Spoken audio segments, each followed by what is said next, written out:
सब कुछ प्राप्त हो जाता है। जो आज्ञा गुरुदेव।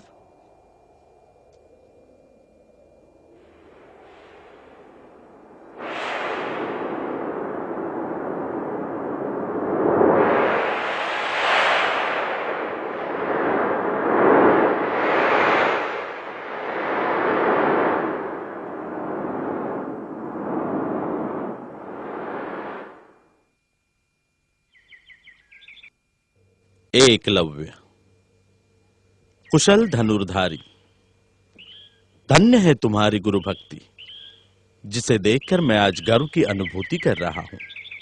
आज तुम जो भी मांगोगे मैं तुम्हें दूंगा। बोलो एकलव्य, क्या चाहिए तुम्हें?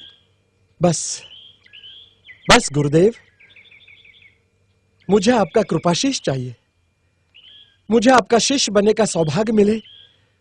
मुझे और क्या चाहिए गुरुदेव? मैं अपने आप को सारे जगत में भाग्यशाली समझता हूं। मेरी श्रद्धा स्वीकार करें गुरुदेव। हे गुरु भक्त धनुर्धारी, मेरा आशीर्वाद सदैव तुम्हारे साथ है। ऐसा शिष्य कौन नहीं चाहेगा जो पृथ्वी, आकाश और पाताल लोक तक अपनी विजय पताका फहराने की क्षमता रखता हो। तुम्हारे जैसा शिष्य पाकर तो गुरु भी धन्य हो जाएगा। किंतु क्या गुरुदेव? वत्स, आज से मैं तुम्हें अपना शिष्य मानता हूं, किंतु शिष्य के विद्या में निपुण हो जाने के पश्चात गुरु दक्षिणा देनी होती है, तभी उसकी विद्या पूर्ण होती है। आदेश दें गुरुदेव, मुझे क्या करना होगा? तुम्हें भी गुरु दक्षिणा देनी होगी एकलव्य। मैं गुरुदेव, मैं एक निर्धन आदिवासी, मेरे पास क्या है देने के लिए? मैं अपना जीवन भी अर्पण कर दूं तो कम है। तुम्हारा जीवन लेकर मैं तुम्हारे जैसा शिष्य खोना नहीं चाहता एकलव्य। मुझे तुम्हारा जीवन नहीं, गुरु दक्षिणा में केवल तुम्हारे दाहिने हाथ का अंगूठा चाहिए।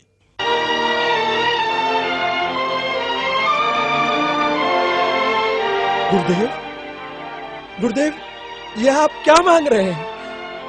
अंगूठे के बिना तो धनुर्धर जीवन अर्पण करने की बात करते हो, किंतु गुरु दक्षिणा में शरीर का एक तुच्छ अंग, एक अंगूठा नहीं दे सकते। सुनो एकलव्य, मैं तुम्हारा इष्ट चाहता हूं, भला चाहता हूं मैं तुम्हारा। तुमने अपने परिश्रम से धनुर्विद्या तो प्राप्त कर ली, किंतु शास्त्र एवं परंपरा के नियमानुसार पाप किया है, घोर पाप किया है तुमने। वत्स, जो भी जिस कुल में जन्म लेता है वो उसके पिछले जन्म के पाप एवं पुण्य के आधार पर लेता है। ये तुम्हारे पिछले जन्म के पाप ही है जो तुम इस जन्म में आदिवासी हो, शूद्र हो। शास्त्र एवं परंपरा के नियमानुसार धनुर्विद्या प्राप्त करने का एवं उसका प्रदर्शन करने का अधिकार केवल उच्च वर्णीय क्षत्रियों को है। तुम्हें धर्म का कठोरता से पालन करना चाहिए। तुम आदिवासी हो, क्षत्रिय नहीं। गुरु दक्षिणा में अंगूठा देकर तुम धर्म का पालन करोगे, यही कर्म उचित है।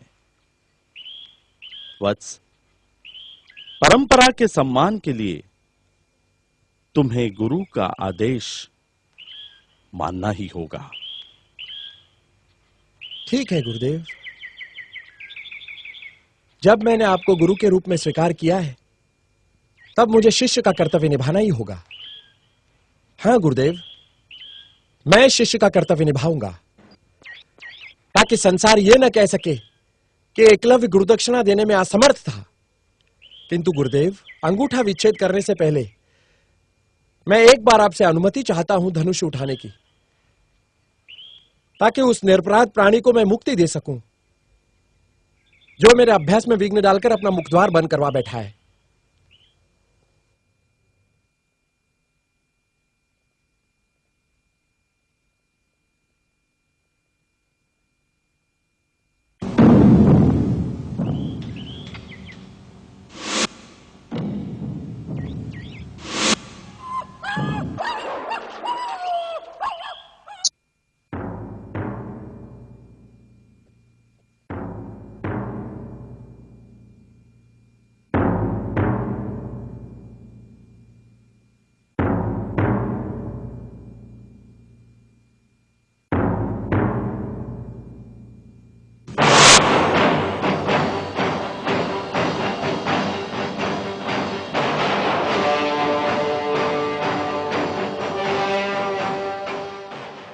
वाह वाह, हे मेरे शूरवीर एकलव्य, तूने ये क्या कर दिया?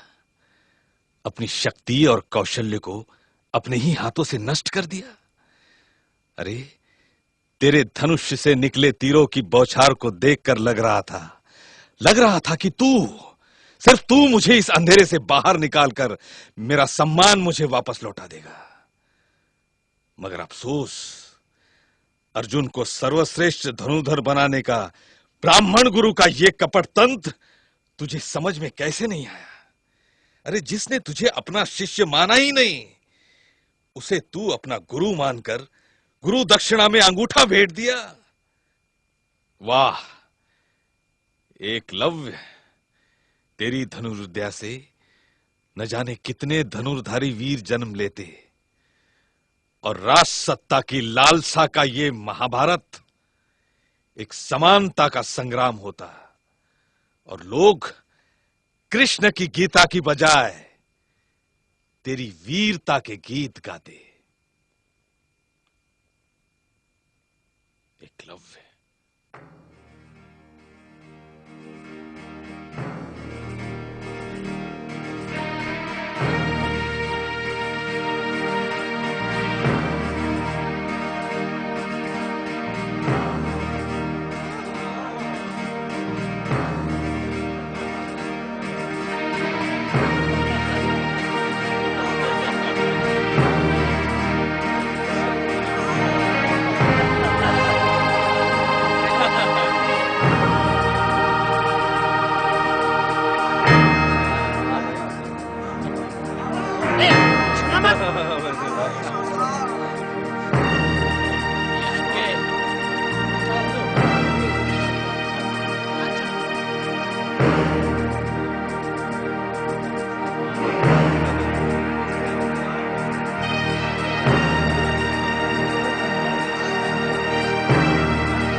विशाल भारतवर्ष में ब्राह्मण धर्म चारों तरफ फैल गया।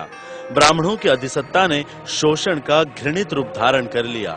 ईश्वर की भयप्रद मान्यता और आत्मा के अस्तित्व की विचारधारा को जबरन थोप दिया गया, और इस आध्यात्मिक पाखंड की चपेट में सारा भारतवर्ष आ गया। सब तरफ ब्राह्मण धर्म का बोलबाला, अंधकार ही अंधकार।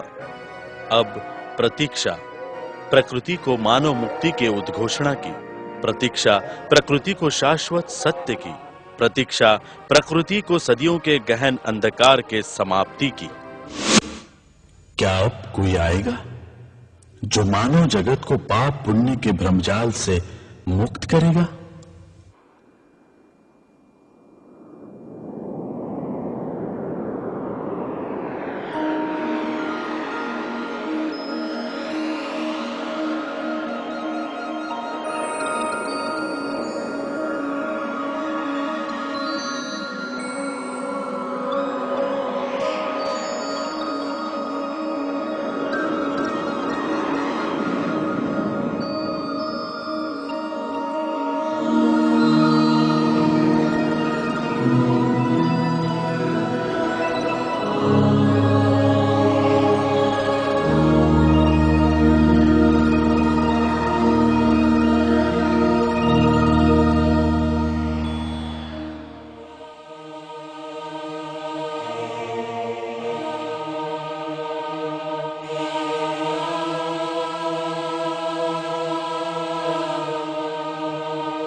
अत्तहि अत्तनो नाथो को ही नाथो परोसिया।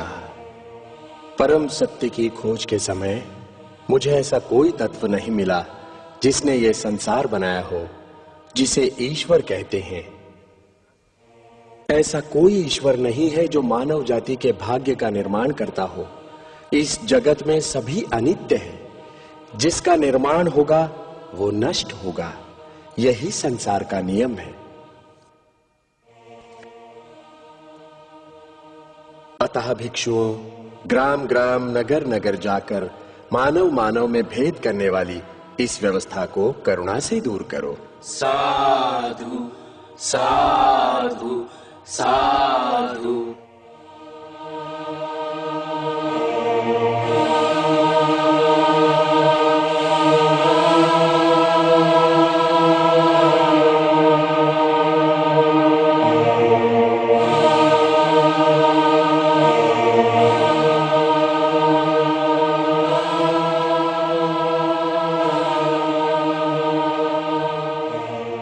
माते, हाँ, हमें जल चाहिए। जल? हाँ। परंतु परंतु परंतु क्या?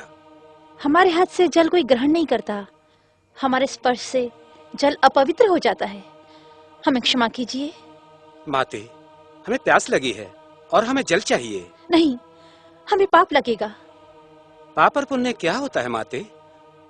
जल का संबंध तो प्यास से है। पाप और पुण्य क्या होता है माते? जल का संबंध तो प्यास से है। पाप और पुण्य क्या होता है माते? जल का संबंध तो प्यास से है। पाप और पुण्य क्या होता है माते? जल का संबंध तो प्यास से है।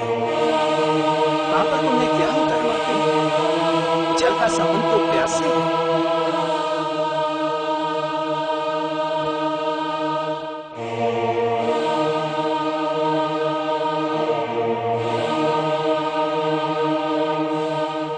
किसान भी है, कारीगर भी है और व्यापारी भी और राजा भी। और शूद्र भी हैं। क्या समरसता है पंडित जी, देखिए तो। वाह वाह वाह, समरसता का इससे अच्छा उदाहरण कहीं दिखाई देगा? हाँ?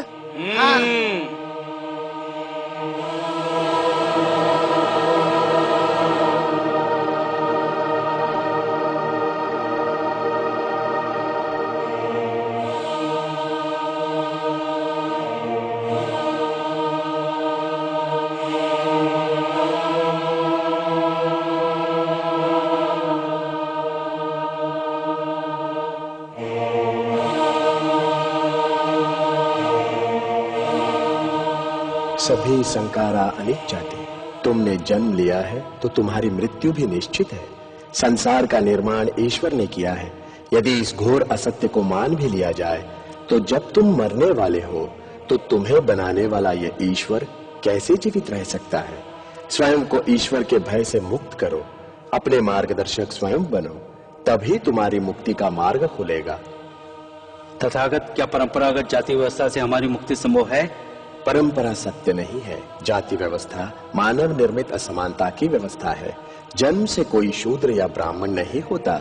मानव अपने कुशल कर्मों से ही जाना जाएगा। जो सबके मंगल के लिए कर्म करता है वही मानव है। परंपरा को तोड़ने से ही मुक्ति संभव है। यही सर्वकालिक सत्य है। साधु साधु।